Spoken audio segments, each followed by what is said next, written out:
প্রিয় শিক্ষার্থীবৃন্দ, কেমন আছো? আশা করি ভালোই আছো। তো স্বাস্থ্য সুরক্ষা বার্ষিক মূল্যায়ন নির্দেশিকা 2024 প্রকাশিত হয়েছে। তো এটা অষ্টম শ্রেণীর জন্য ক্লাস। শিক্ষকদের জন্য পত্র প্রণয়ন সংক্রান্ত নির্দেশনা, এটা শিক্ষকদের জন্য।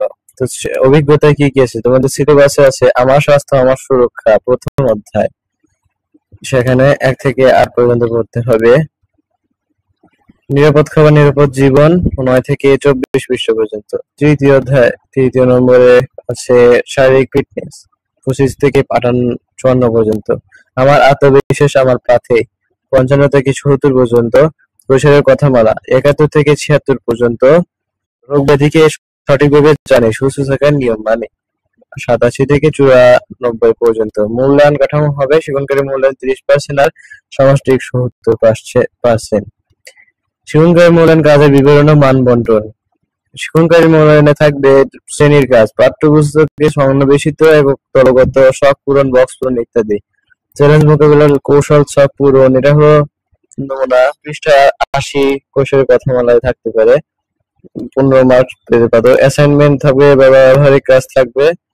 পৃষ্ঠা নম্বর 38 থেকে 42 শারীরিক ফিটনেস। শারীরিক ফিটনেসের জন্য বিভিন্ন ধরনের শরীরচর্চা ব্যায়াম অনুশীলন 10 নম্বর। অনুসন্ধানমূলক কাজ ও প্রতিবেদন উপস্থাপন। সংক্রামক ও অসংক্রামক রোগ সচেতনতা জরিপ, এখানে পৃষ্ঠা নম্বর 90 রোগীকে সঠিকভাবে জানে, সুস্থ থাকার নিয়ম মানে এর মধ্যে। মোট 30 নম্বর তোমরা পাবে। তারপর সামষ্টিক মূল্যায়ন প্রশ্নের ধারা ও মান বন্টন। নৈর্ব্যক্তিক প্রশ্ন থাকবে, সেখানে বহু নির্বাচনী প্রশ্ন থাকবে আর এক কথায় উত্তর থাকবে। মোট 25 নম্বর তোমরা পাবে। সংক্ষিপ্ত উত্তর প্রশ্ন তোমরা 20 নম্বর পাবে, সেটা সংজ্ঞা জাতীয় কোনো লেখা লিখতে হতে পারে, উত্তর দিতে হতে পারে। রচনামূলক প্রশ্ন থাকবে দৃশ্যপট বিহীন আর দৃশ্যপট নির্ভর, সেখানে 15 আর 40 পাচ্ছ। তো দেখা যাচ্ছে যে 3 ঘন্টা, মোট 3 ঘন্টা পাবে, তাহলে 100 নম্বর। 100 নম্বরের মধ্যে পরীক্ষার্থীর প্রাপ্ত নম্বরকে 70% কনভার্ট করা হবে। প্রশ্নের ধারা মানদণ্ড অনুযায়ী নমুনা প্রশ্নপত্র অপবিষয় দেওয়া হলো।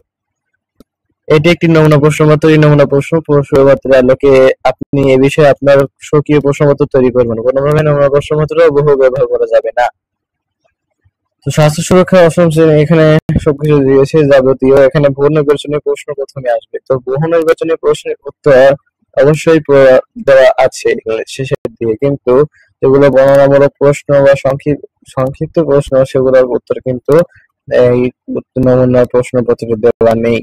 তারপরে থাকবে এক কথায় উত্তর, তারপরে সংক্ষিপ্ত উত্তর প্রশ্ন থাকবে, তারপরে রচনামূলক প্রশ্ন দৃশ্যপট বিহীন থাকবে, সেখানে 3টা আরো 2টা থাকবে, আর 3টা থাকবে, তোমাদের এখান থেকে উত্তর করতে হবে। তারপরে থাকবে রচনামূলক প্রশ্ন 3 আর 5, মোট 507 নম্বর। এখানে কিন্তু আগের মতো আর নেই, ক আর খ লিখতে হবে, কিন্তু সেগুলো হবে বিশ্লেষণমূলক বা প্রমাণমূলক, আর উপর দিয়ে উদ্দীপকের মতো কিছু দেওয়া থাকবে, যেমনটা আগে ছিল। চিত্র দেওয়া হতে পারে, কোনো গল্প দেওয়া হতে পারে। এগুলো হলো নমুনা উত্তর, সেখানে দেওয়া আছে। তো এগুলো নিয়ে আমরা অবশ্যই আলোচনা করবো না, কারণ এগুলোর উত্তর দেওয়াই আছে। যেগুলো উত্তর বা সৃজনশীল প্রশ্ন যে উত্তরগুলো দেওয়া নেই, আমরা অবশ্যই সেগুলো নিয়ে আলোচনা করবো। এই নিয়ে ভিডিও হবে। তো ভিডিওগুলো পাওয়ার জন্য অবশ্যই চ্যানেলটা সাবস্ক্রাইব করে রাখবে। তো ধন্যবাদ সবাইকে।